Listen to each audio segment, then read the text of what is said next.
My old ones, my globes. The one you bought 10 pairs of the same shoe? Yeah. The shoe cam. Ooh, look at that. That's a Perfect Bricks and Risk green. NB 440 spruce green I just got all birds on.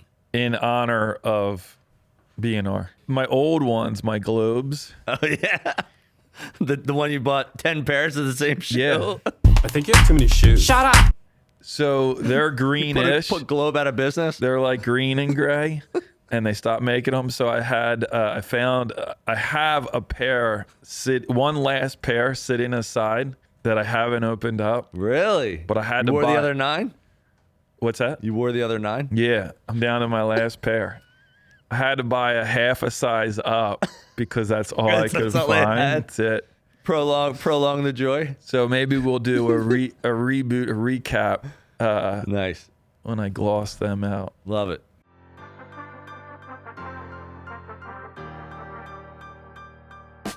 Welcome to the podcast dedicated to real estate, insurance, and building your business. Join us as we take you along our own business building journeys with additional wisdom from our network of local and national experts. Welcome to Bricks and Risk. This episode is brought to you by Property Management Redefined. PMR is not just managing properties, they're creating partnerships that build long-term success for property owners. John and his team can be reached at manage@gopmr.com or by phone 267-753-6005. Tim, Yes, Sean. who's a good client for PMR? Property Management Redefined is looking for property owners who value 3 things: accountability, reliability, and a results-driven approach. They want to maximize returns, but still provide client and tenant satisfaction. There's a lot of property managers out there. Yes, there are. What does PMR do really well? Biggest thing is they're seamless and they're worry-free. So with that approach in mind, it allows the property owner to put their trust in PMR and know that the results will be there. The other thing I think a property owner is really going to value because they do it so well is that they have a local expert team, boots on the ground, managing your properties and your tenants' expectations every day so that you feel good about your investments. We have millions of listeners out there. Tens of millions. If they want more information, how do they find PMR? Right here, guys. Reach out to John Sachs and his team at Property Management Redefined. We'll take good care of you.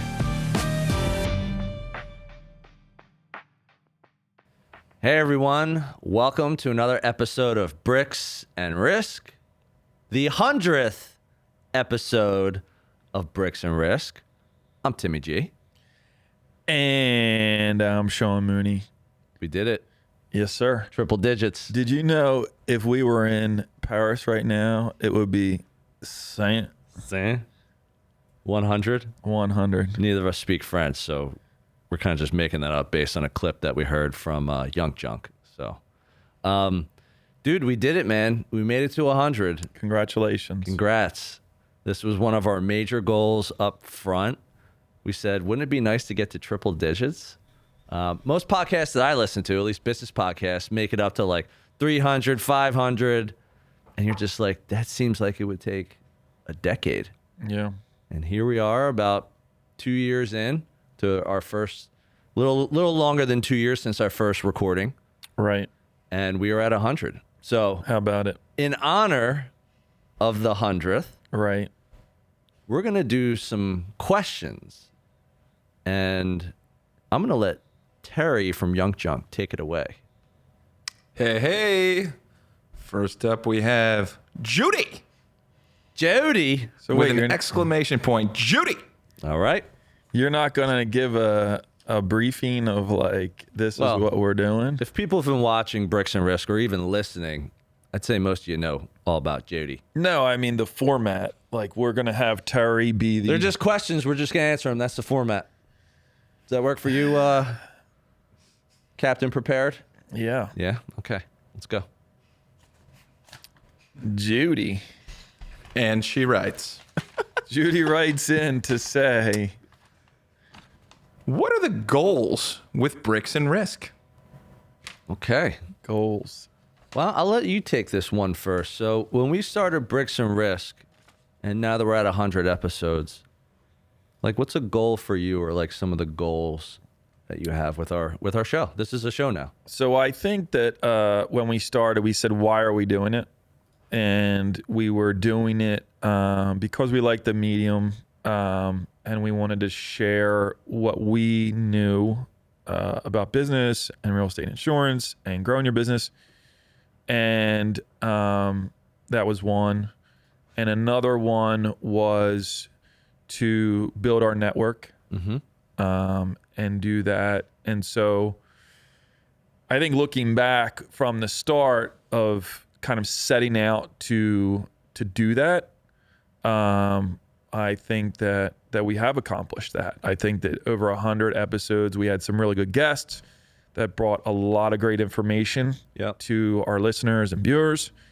And I think that building our network and our database and our Rolodex was definitely been enhanced by doing this. And you could list any number of people that kind of came into our orbit and enhanced our show and enhanced our business relationships. Yep. I mean, if you think about it, when we were buying the house, and getting Jen to do the title work, the title paperwork, the deed package. Yeah. Yeah. Shout out to Jen Ahinger with Certified Abstract. Yeah. So like that was definitely something we wanted to do, and something that definitely happened and will continue, as the show grows. So I think a couple of those things kind of show what we were shooting for and how we kind of were able to do it. It was like get more business, make more relationships, and give back and help people. And now that we're here at 100, I think one of my goals is I've personally been like thinking like, what do I want to commit to? So we've talked about commitment, consistency, all that stuff. And personally, I'm not going to say what that goal is, but I have a commitment in my head of saying I want to get to this, let's call it summit, probably a false summit on the mountain, where I think if we get to that point, based on a lot of people that I listen to and watch, I mean, who even knows where this could go? And the reason I'm thinking that way is because we've 100% done this on our terms, with our names, with our authenticity, dressing the way we want, acting the way we want, because this is who we are. This is how we roll. So that's kind of my next goal personally, is to get to that commitment. And once we get to that, see where things are. All right, what we got next?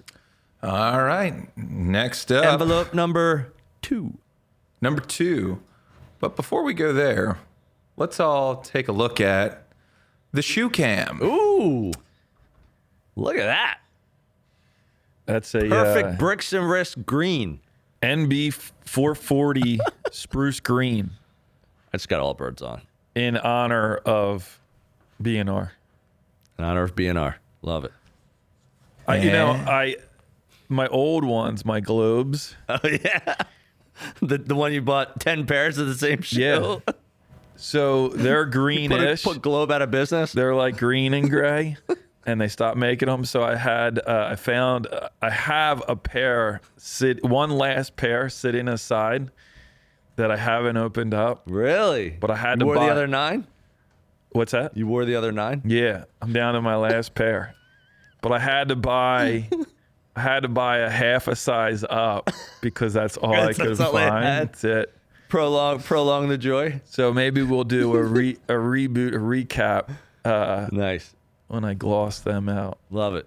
Cool. What do we got? What's number 2? All right. Next up, we got Wooder. Water. Water. I mean, it wouldn't be a Philly show without saying water, even though I don't really say it. I say water. That's terrible. Hey, Total violation. tomato.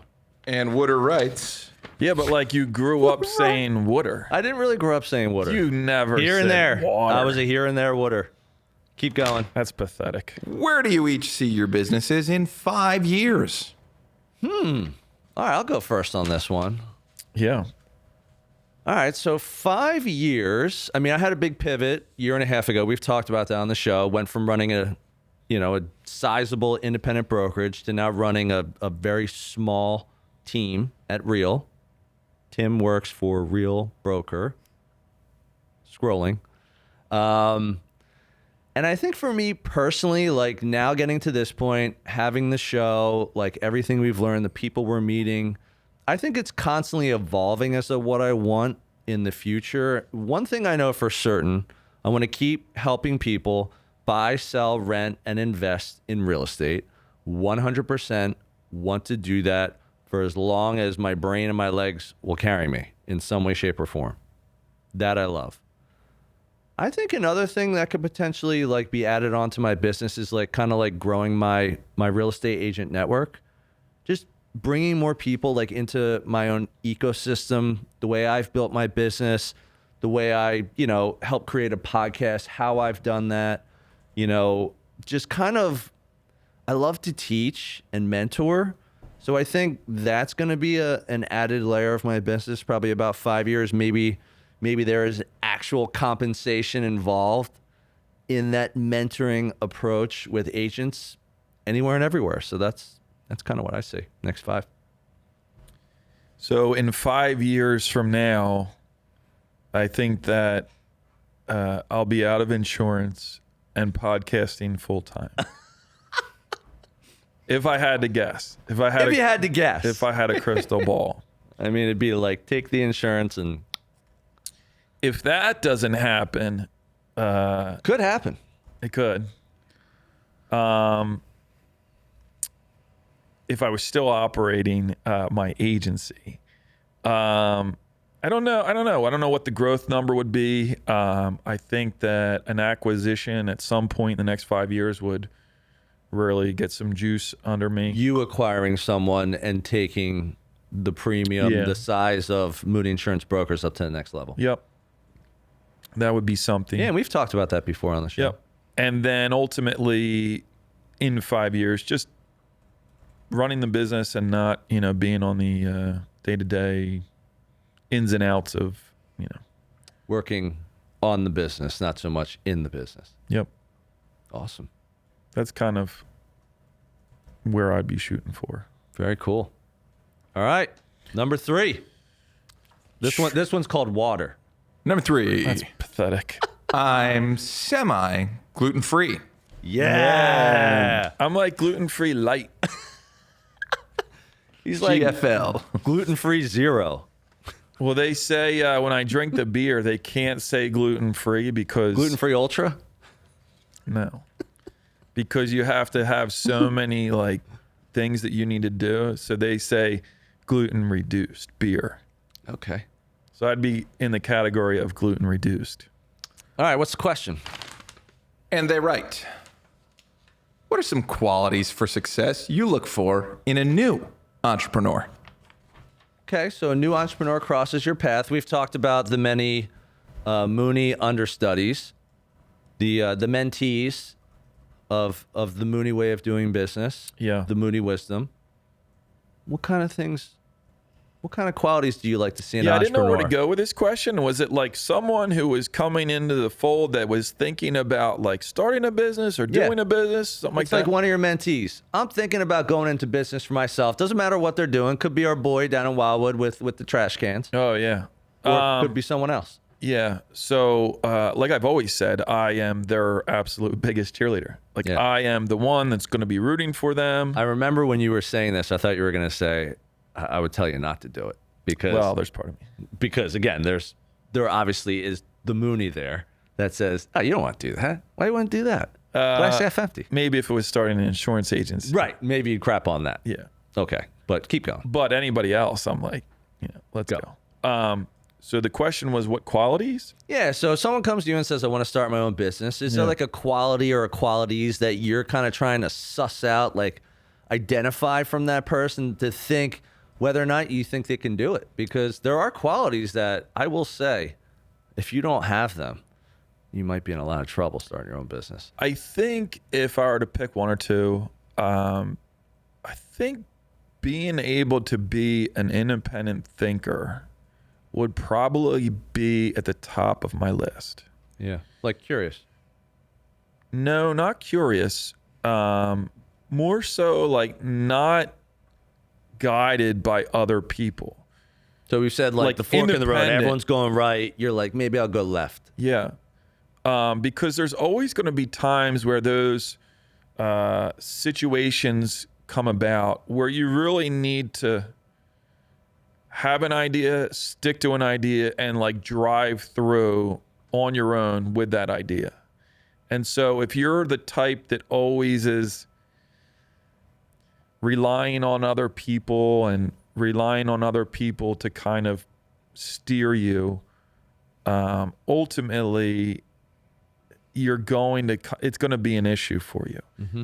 So I think the ability to think clearly on your own and make your own determinations about what to do and when to do it, I think that's a key thing that people going into business should have.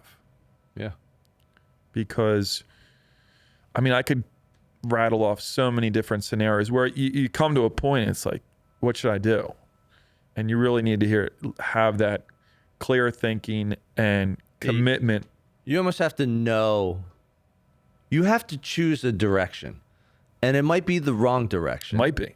But Many you have times. to be good with, if I choose the wrong direction, guess what? I will learn from my choices, from my mistakes. Instead of just saying, well, I have to figure out which one is right. Sometimes there is no right. Sometimes you have to choose the wrong direction in order to get closer to the right choice of where you're going and why you're doing it. And being persistent. Yeah. As Calvin Coolidge once said. Yes.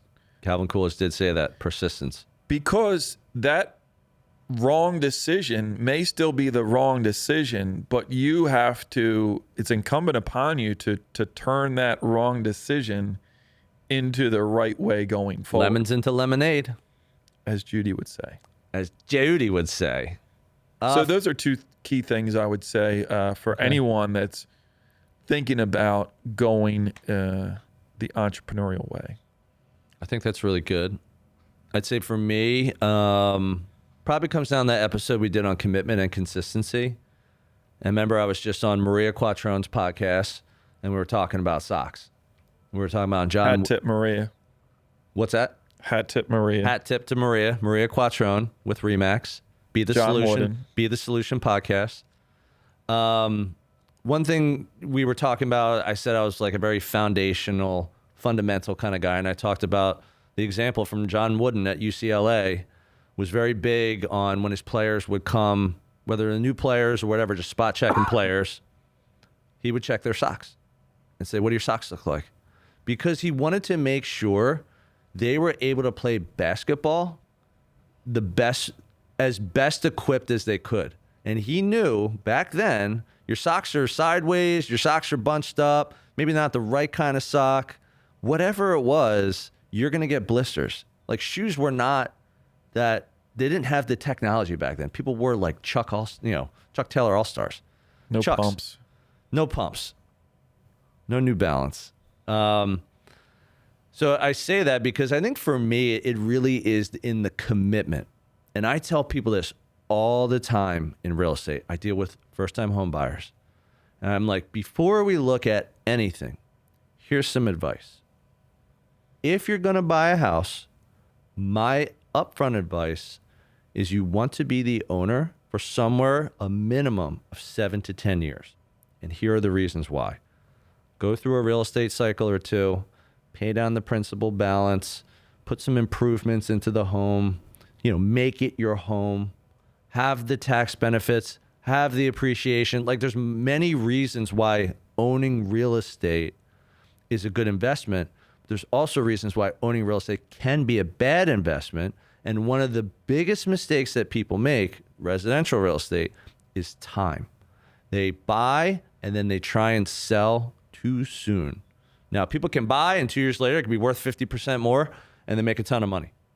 But guess what? You got to go buy something else. So let's just call it like it is. But I think in the commitment for being an entrepreneur, and the reason I relate that to real estate is because when people want to go into business for themselves, They're in love with the idea, the concept. I get to do this. I've always wanted to do this. I don't have a boss. I've always wanted to just do something on my own. You know, I'm good at marketing. I always wanted to do my own marketing. Like, I've always wanted to do that. But if you're not committed to being an entrepreneur, I don't care what you're doing. If you don't give yourself the runway, we've talked about the runway is time. And also the runway is setting your own expectation that I need to give this thing time so that I can learn, so that I can grow, so that I can pivot, I can adapt, I can work with more clients, I can build my brand, I can get better at marketing, I can have better customer service, I can have more Google reviews, whatever it is. And one thing my dad has always said to me, John Garrity, Johnny G, John G. because he's full of wisdom, he's said this word to me over and over and over again ever since I got into the mortgage business and I was working alongside him when I was 22 years old. And he would say, it's about longevity. If you have longevity in this industry, you will do this for the rest of your life.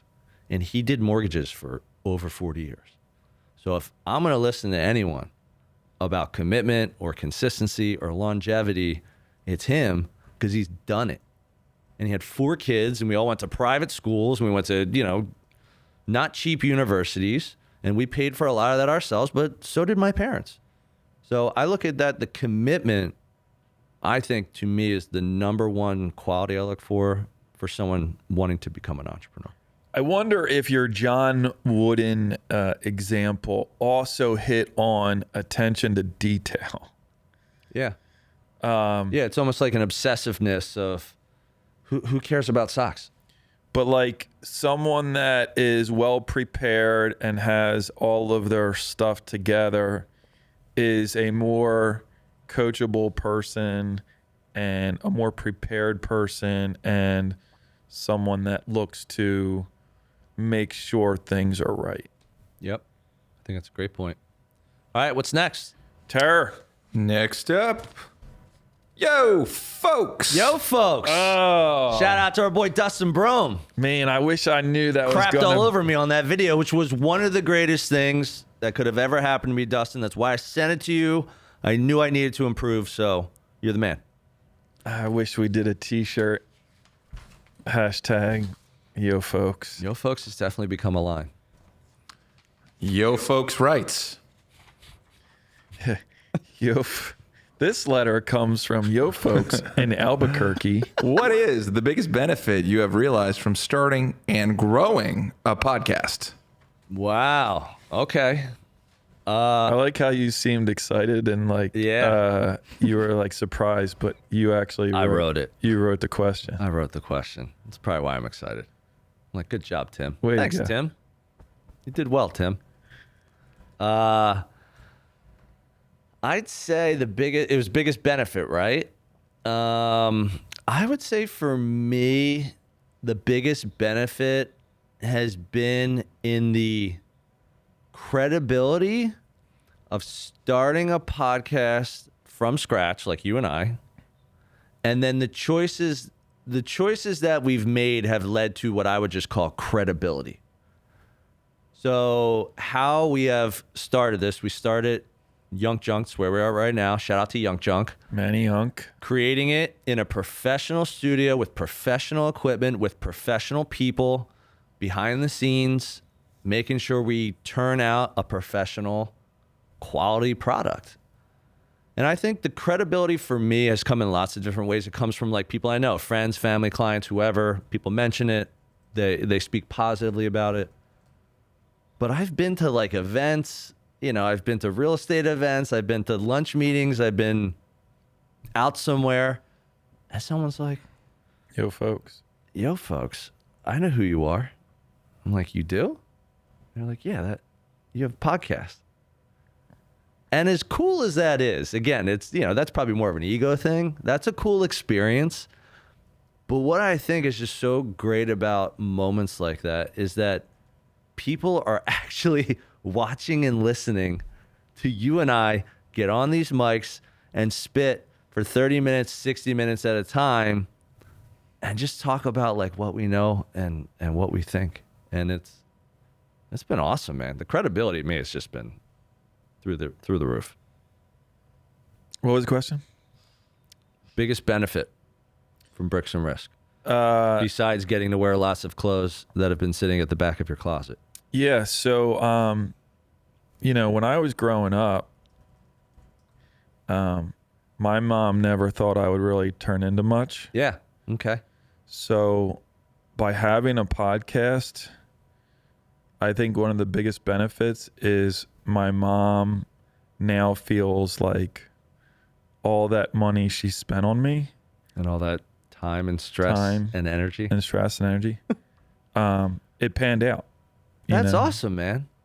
I'm just joking. Yeah. But But anyway, let's call that like it is. And there's probably a little bit of truth to that. no, but she can be like, oh, look, Sean has a podcast and he's on TV, It's true. right? Right. So one of the biggest benefits He's I on would the television.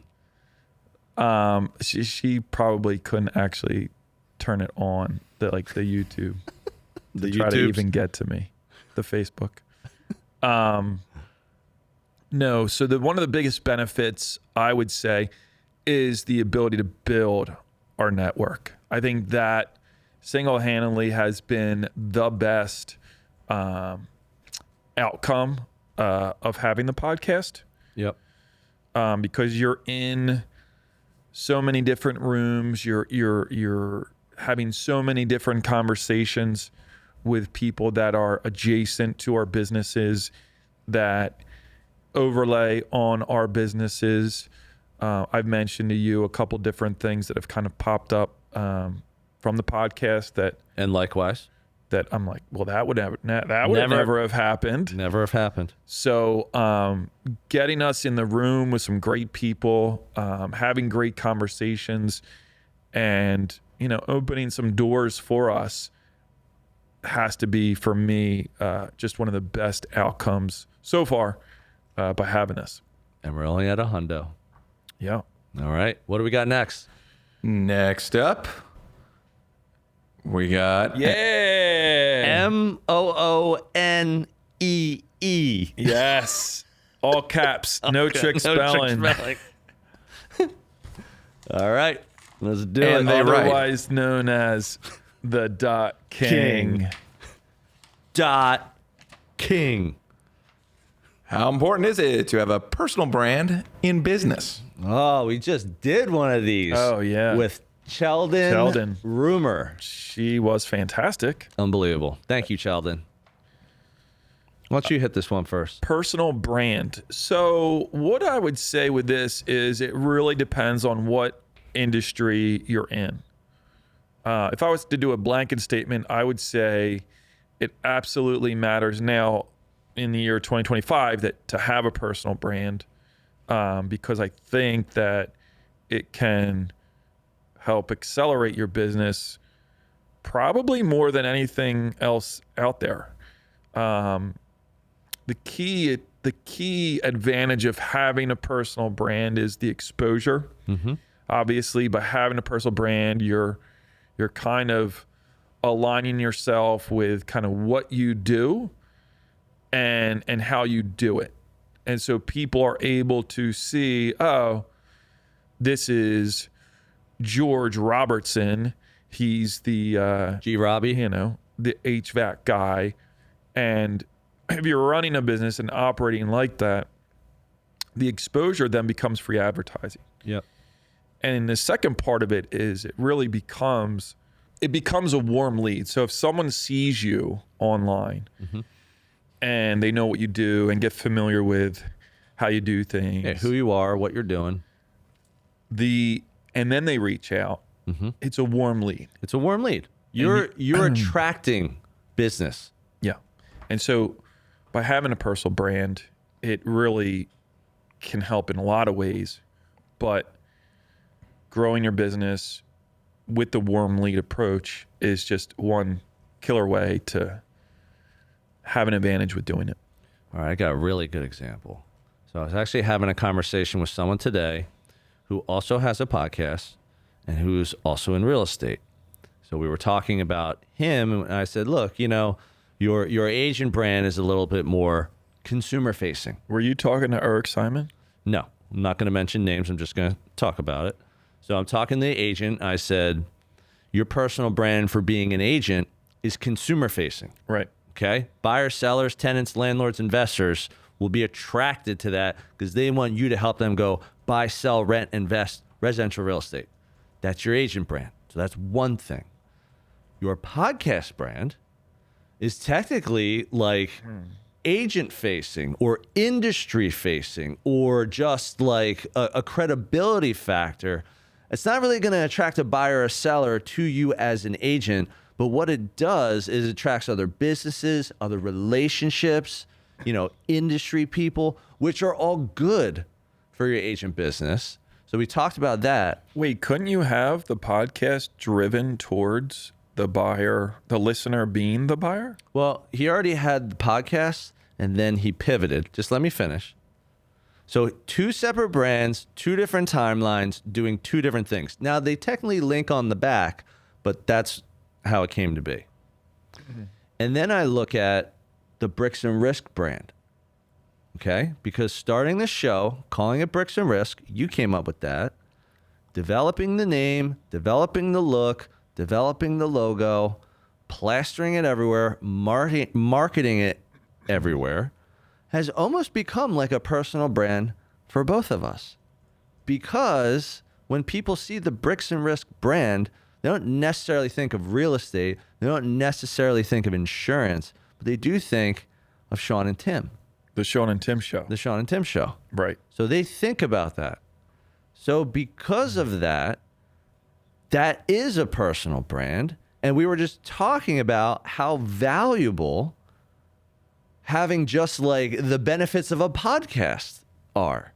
So I almost look at the personal brand of the podcast as kind of like the personal brand on steroids, because it's accomplishing many different things. It's not just someone saying, oh, hey, listen to the podcast, Tim's in real estate. I want him to be my agent. No, that's part of it. But it's also like, I want to like communicate with him. Maybe I want to be on the show. Maybe we want Sean and Tim to be on our show. Like, let's network. Let's share contacts. Let's share knowledge. Let's share experience. Like, it just invites in opportunity. And that's why I feel like a personal brand is. A personal brand, the reason you're doing it is to differentiate yourself from other people who do exactly what you do.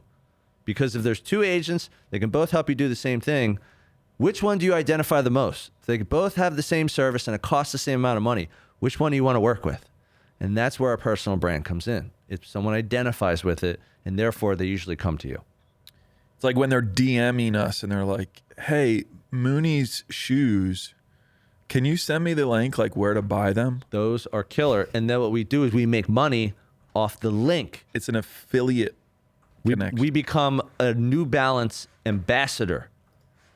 We'll make 18 cents next month for the 2 clicks that you clicked on yourself.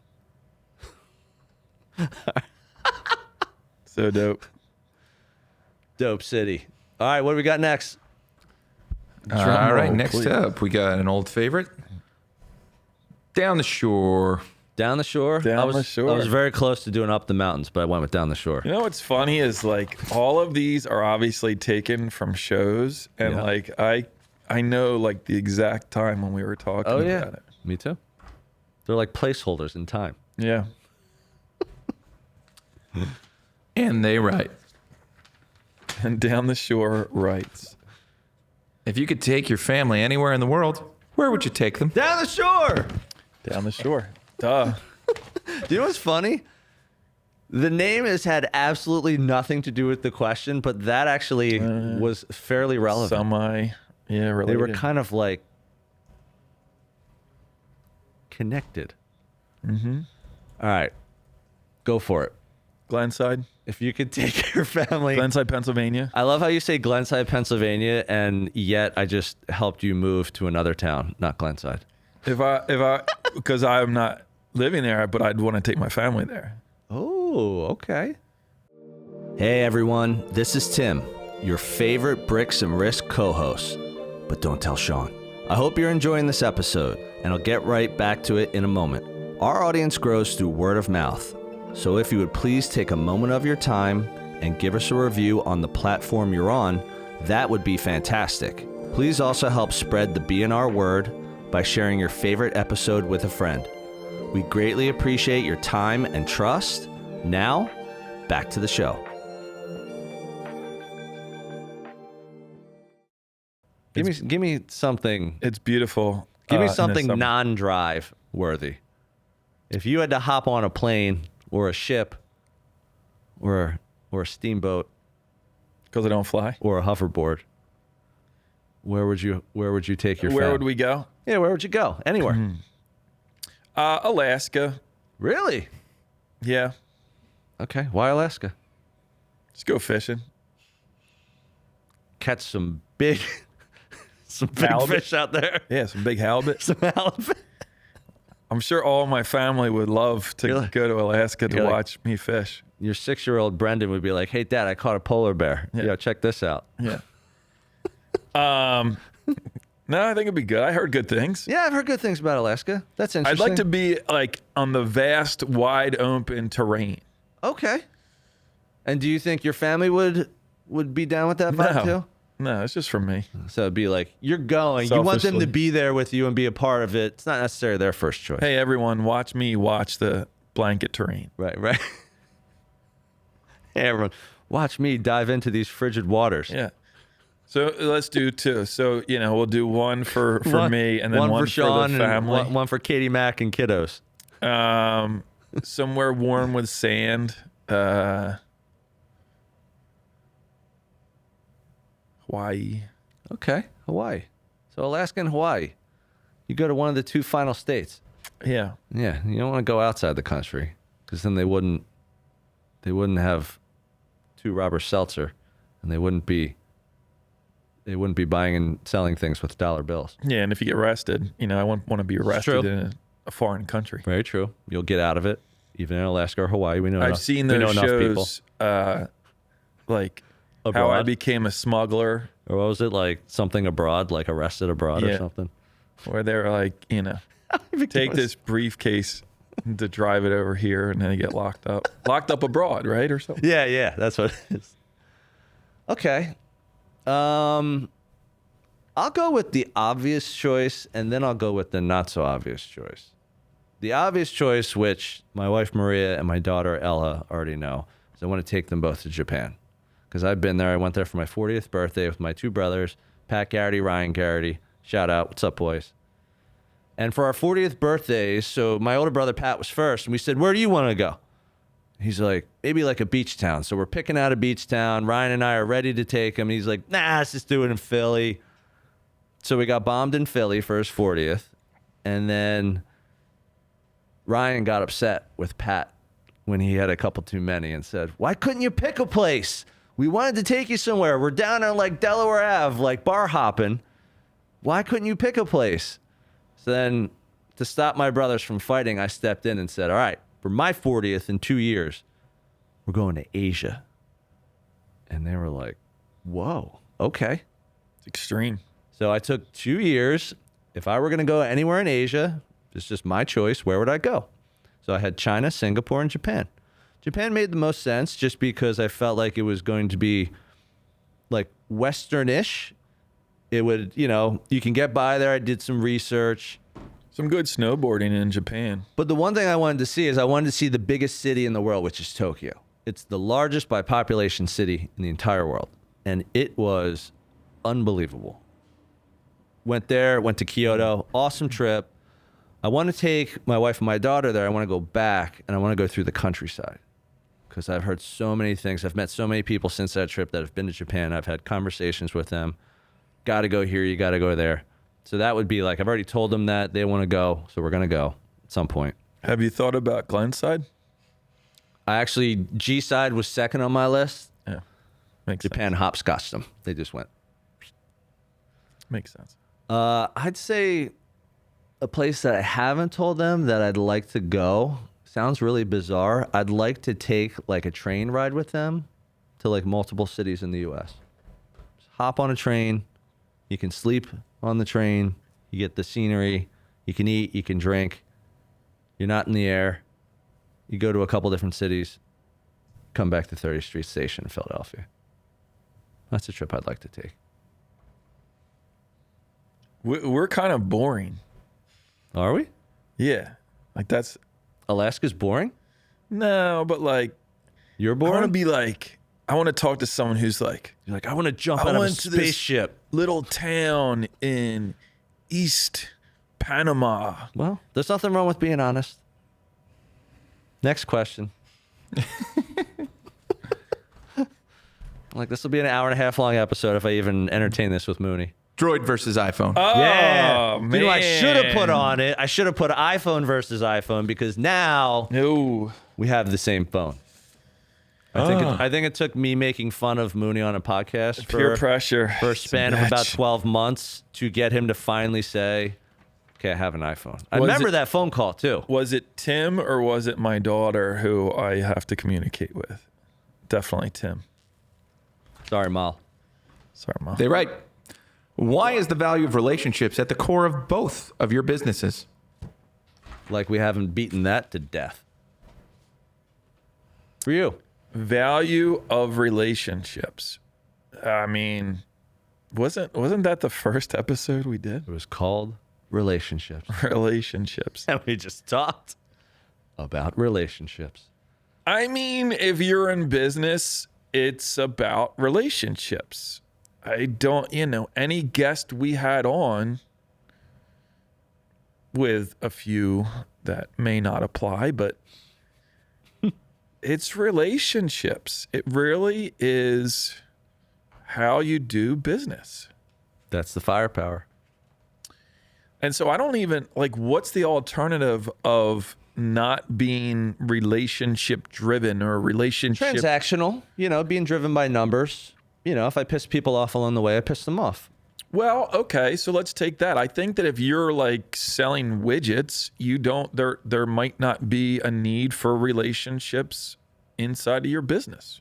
I mean, you could get by. You might have vendors that you might have certain relationships, but you don't need the relationships in order to grow your business. So industry specific, where you're dealing with people on a day-to-day basis,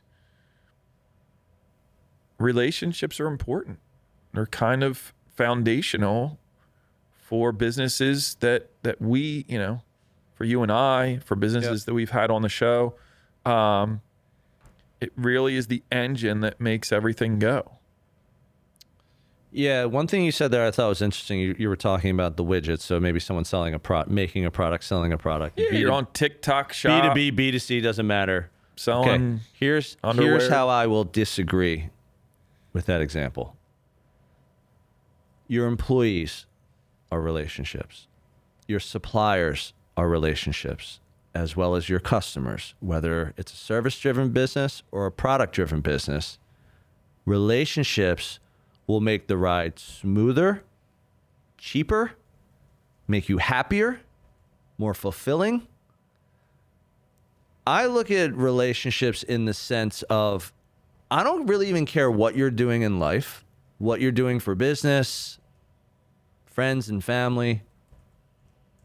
If you kick relationships to the side, you're probably really more focused just on yourself. Okay, I'm just going to do it my way. I got the answers, ego, whatever it is. It doesn't matter what it is. If you don't have at least one other person, or in our case, many, many people to enjoy the ride with, I don't think you have really much of anything, in my opinion. So, especially in business, let's keep this business related. What I have found through relationships is it makes your business grow for less money, less time, and you have trust. You have trust of customers, the people who work alongside you, your mentors, your neighbors, doesn't matter. And having trust, and again, I've had my trust broken so many goddamn times. It still doesn't make me look at relationships or people as a positive. because every time trust has been broken with me, I look myself in the mirror and I say, well, where did that go wrong? Like, why was that trust broken? And always something can point back my own opinion to myself. I can look in the mirror and say, well, if you weren't so goddamn nice, Tim, and I don't talk to myself, but if I were, if you weren't so goddamn nice, because I can be too nice, that probably wouldn't have gone as far as it did. And because it went as far as it did, that's why it ended the way it did. So I think for me, I just look at relationships as it's something you can always get better at. You can have more relationships. You can have less relationships. You can have super high level, unbelievable best relationships in your life. And you can have low level acquaintance relationships. But whether you work for someone else or you work for yourself, that people are what drive things. Even in an AI-fueled world, everyone's talking about AI. They're like, what does everyone say about AI, the experts? It's a tool. They're not saying it will get rid of everyone. They're saying it might, yeah, some jobs will be lost, but some jobs will also be created. So I think looking at people as relationships, opportunities to have relationships, is only going to help your business and not hurt your business.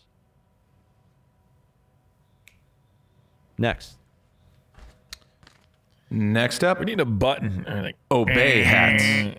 Obey hats. yeah. What Wow. up? Of course he's got one on. Andre the Giant Eyes. It's called the Icon. Sorry. Icon.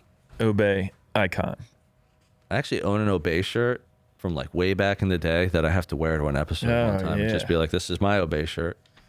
It's funny. People, Obey propaganda. How do they know so much about you? Because they're asking two personal questions. Holy.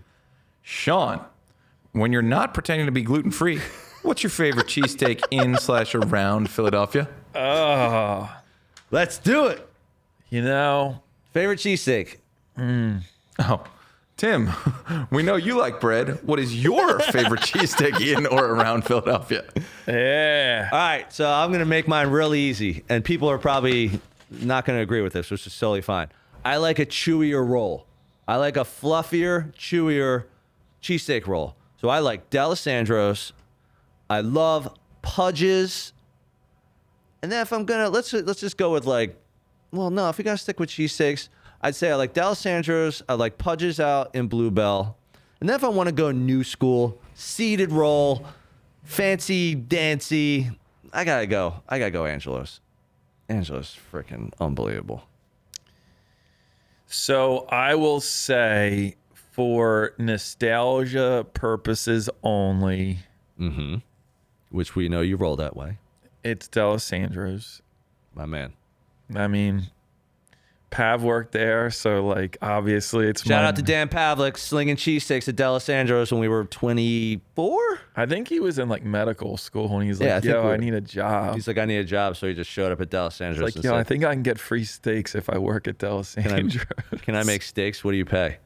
They're like, we pay $11.50 an I hour. don't even Okay, think I'm he in. asked what they pay. I think he went in he's for the like, t-shirts. Yeah. Which I have. I still have I mine. still have one too. Thanks, Pav. So number one, let's just take that off the board because that's like, will just always be number one. Okay, so we have the same number one. Yeah. Which is weird. That is very bizarre. You know, I don't think I've had enough steaks to... Oh, don't give me that crap. What's What? your number two? My number two, I would say, is...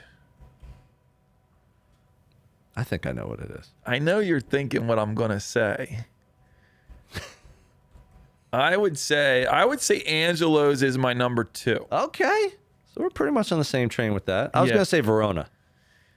Yeah. Or yeah. maybe high stakes. I know you like high stakes. Yeah, like high stakes and Verona and high stakes. I mean, you catch them on the right day, and it's like 1 and 1A, and you can flip them, you know, either way. High stakes does give me the gluten-free option, Terry, Ooh. and I put the steak on top of the curly fries. So it then becomes like not a cheesesteak, but a weird, like a casserole. weird steak thing. Yeah. So High Steaks does that for me. That's good to know. If I ever go gluten free, I'll call them for that special. I was actually talking to Jay. Do you know Jay McGlynn? I don't. I was talking to him last night, and we got into conversation about High Steaks. And his wife, Caroline, likes to go to High Steaks like every once in a while because it's like a little like eclectic. Okay. It's like a little yeah, it's kind of funky, right? They have like bands that like go stonerish. there. Yeah, they want the stoner vibe. Yeah. And like you go there and like people bring 6-packs and like hang out. And, really? Yeah. That's kind of cool. Yeah. Nice. I haven't been there yet, but I will be there. It's only 6-7 minutes from my house. So my other point was there's so many. Cafe Carmela. Yeah, Cafe Carmela at Northeast, right? Is a real. Yeah, they have 2 locations. Really good. Huntington Valley? Yeah. Yeah. Really good cheesesteak. But what I was saying was there's so many like ones that I know of that I haven't had. Yep, like Johnny's. I've heard Johnny's is supposed to be pretty good out in Delco. Gazzo or whatever that one is. But like there's like so many. There's like a dozen down in the city that. Yeah. There's a lot of new schools. Big Rube down at the Pitchers. Oh yeah. I want to try that. Yeah. I haven't. Terry's shaking his head. Maybe he had that one. Have Banger. you had that one? Big Rube's a legend. He makes an amazing Sammy. Awesome. See, so like that. Yeah. Okay. A lot out there that I want to get at. All right. What we got next? All right. Next up, we got shout out. Shout out. I don't think that we gave enough attention to the Obey hat. Like we didn't really talk about the Obey hat. Well, the object is not to talk about what I wrote on the envelopes because I just did that to, hopefully get you to laugh or make fun of you a little bit more. Got it. Yep. So we should have an episode. Yes. We should do an Obey episode. Talk about all the different Obey vibes. What was your favorite topical episode and why? Ooh. Toppies. Topical. For those who don't know, topical episodes, otherwise known as toppies, are where Sean and I just sit here and rap about something. We don't interview a guest. So we have guests, guesties, and toppies. What's your favorite toppie? Ooh. I'll let you go first. Let me think. Should I get a shirt for when we do our upcoming invasion that says guesties or toppies, and just see what people say? Yeah. And it'll just be like Kelly Green with the yellow writing. Yo, folks. Yo, folks. Toppies? It'll say hashtag yo, folks on the back. Yeah. Topical.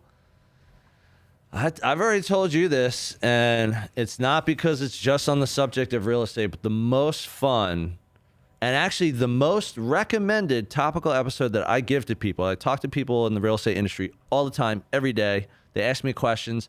I've used our podcast episodes to say, listen to or watch that episode because I talk about that, or Sean talks about that, or we talk about it, whatever. My favorite episode was the all-inclusive versus the a la carte brokerages, otherwise known as old school versus new school. And the reason that was my favorite topical is just because as someone who's been in this industry for 15 years, residential real estate, I came into the industry with only independent brokerages. I was able to see without rose-colored glasses. I was able to see unbiased. No one was barking in my ear for 15 years saying, our brokerage is the best. This is the best place. We have the best this, or we do the best that. Like, no one was doing that to me because I was technically like an independent. So I wasn't on like this side or that side because they used to like fight each other all the time. So the all-inclusive versus a la carte, to me, one, I love to make analogies just because I like to relate it to things so that people can digest it in a different way. So I relate it to travel because I thought everyone could relate to that. Everyone's done all-inclusive or knows what it is. Everyone's done the vacation without going all-inclusive. Everyone knows what that is. That's how I look at it. It's like the one that says, you need this, you need that, you're all in, or the one that says, what do you want to do? Pick what you want. Tell me what you need. I'm here when you need me. And that one to me really brought home a lot of my real estate knowledge and experience into the podcast that now I tell people all the time, especially when they're like, I want to make a change. Where do I go? Listen to that, and you'll be able to come to a better decision. You could have done a top 3 new school versus top 3 old school. I could have, but I didn't. And here we are. What do you got?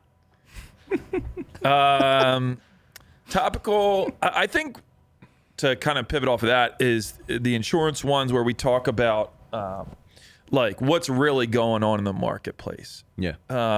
We talked about that because there's been so much change over the last couple of years within insurance, and that's like what I deal with on a day-to-day basis. And the consumers are just so ill-informed about what really is going on. And so that's one I would probably lean back to kind of say, enjoyable in the sense that it really allows me to like educate people. Yeah, you're passionate about it. On a topic of like what's really going on and really how to set themselves up. Mm-hmm. Because people are clobbered with, oh, I get this insurance, I got that insurance, and what's really best, what's in their best interest, and kind of laying it out to kind of talk about this is what's going on and this is what you can do to, handle it. You know what's interesting? It's like, so we think about, we graduated college right around the same time, like 2001.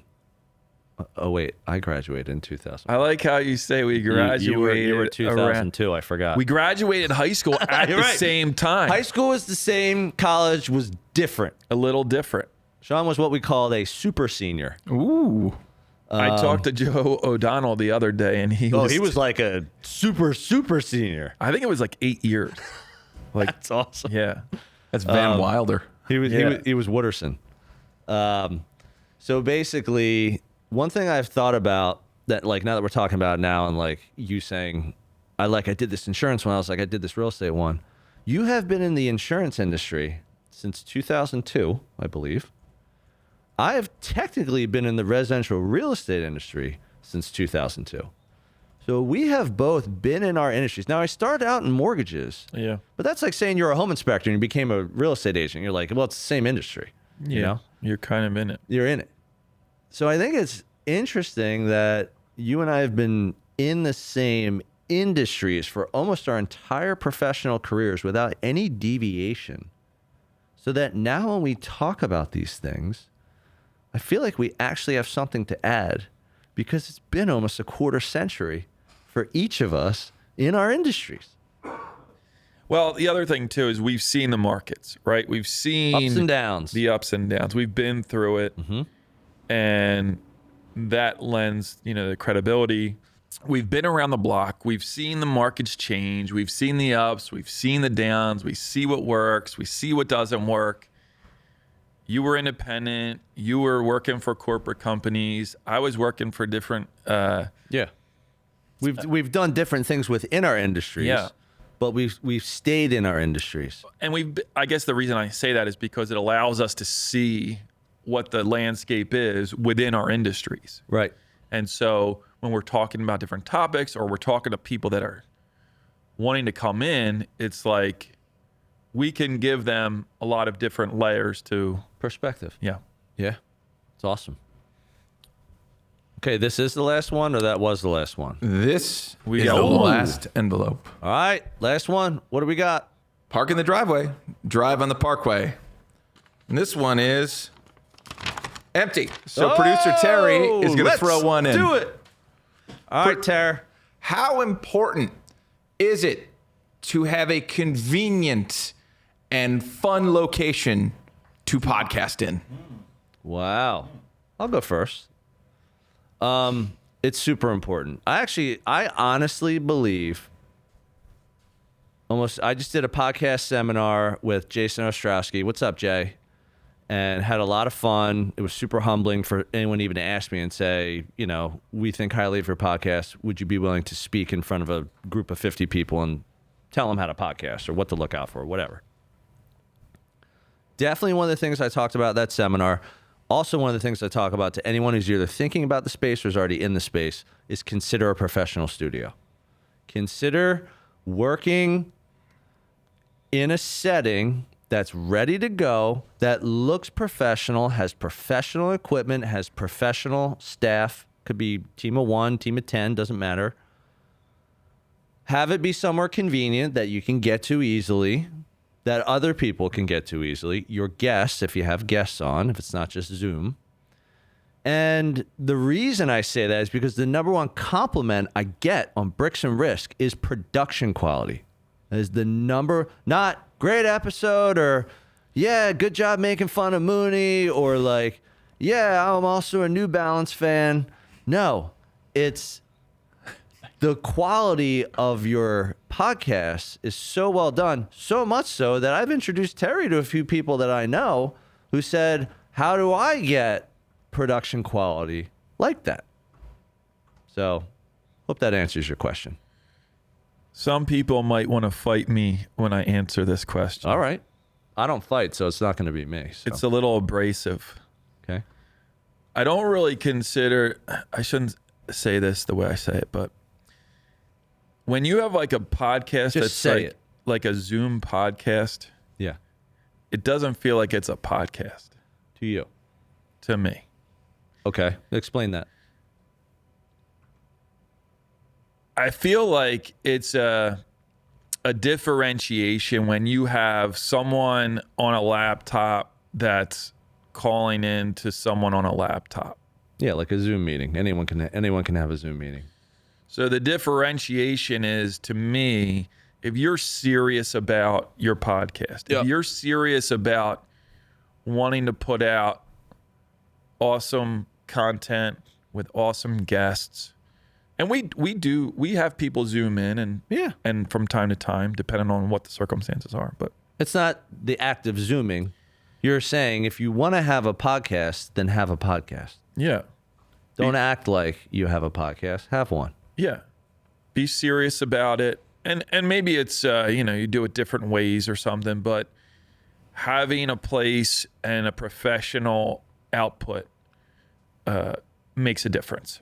Yeah, and even if like you did it, out of your home office or your corporate office, it's not to say you have to go to a studio to do it, but really think about the quality. Well, you can Yeah. have a studio like setup, you can have that, and I'm talking about like the ones that are just feel like, The ones that just say, "Hey, you want to do a podcast today? Sure, I'd love to. I have a laptop. You have a laptop. Yeah. All right, let's jump on. Here we have a What do you podcast. want to talk about? yeah, Whereas, well, then there's another layer to that too. I also think the consistency of the podcast. yeah, This is also where the studio comes in. The studio, Yeah. Young Junk helps us be consistent. Yep. Because it takes less time, less of Sean's time, less of my time to produce a quality podcast because we pay money to come to a studio. Like, you get what you pay for. You want to DIY it, you are likely going to get DIY results. You want to pay a professional who knows way more about video and production than we do to produce your show, then go work at a studio with production capability. and I think in the end it comes out, right? So like when people see us, we do get that reaction, like, oh, you guys actually like do have a podcast. Well, and I think the consistency plays into that too. How Yeah. many people do we know that have even started podcasts since we've started? And unfortunately, it's just inconsistent. And do you know what? Here's the thing. That's perfectly normal because it's so easy to get off the rails when you start a podcast, when you start doing it. It's so much work. It's so much work. It's time, it's thought, it's dedication, it's commitment. Like, it's all these things that we talk about, like in business. The podcast is all those things. Like, I think the reason we got to 100 episodes is because we just said, we're doing it in a studio. We're saving time. We still want to be dads to our kids. We still want to grow our businesses. We still want downtime. We still want to go eat cheesesteaks at D'Alessandro's. I mean, you'll get yours over chips or something. But I'll eat a regular. I'm gluten free light. You're semi-gluten free there? Yeah. Yeah. But yeah, that's a really good question. And that brings us to 100, right? So like here we are at 100. Yep. Who knows what is to bring in the next 100? But being dedicated has definitely, we just kind of like for 100 weeks, we're dropping an episode, right? Yep. It's like, we're not going to miss. That's crazy. We haven't missed. We haven't missed. And you see some others that, We've been close to missing, but we haven't missed. but you see some others that did 10 episodes, take a month off, and then they're back. Or did it once every 2 weeks and then they take 3 months off. Yeah. Again, there's nothing wrong. There's no right or wrong way.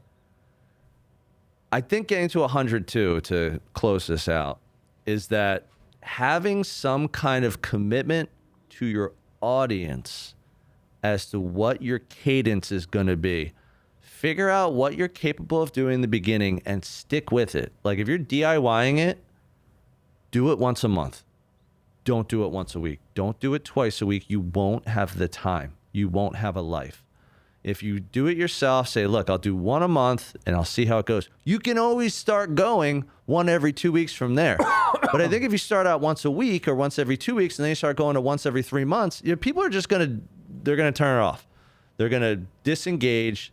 They'll find another one. There's millions of these things and they'll find someone else that's going to keep up with their routine. Well said. All right. That's all we have for this one, folks. Thank you for tuning in again to another episode of Bricks and Risk. See you next week. Happy 100. Thank you for joining us on another episode of Bricks and Risk. Our goal is that you walk away with 1 or 2 valuable nuggets, and we greatly appreciate you sharing your time with us today. You can find all BNR episodes on Spotify, Apple Music, YouTube, and anywhere else you get your podcast content. Until next time, keep learning and keep growing.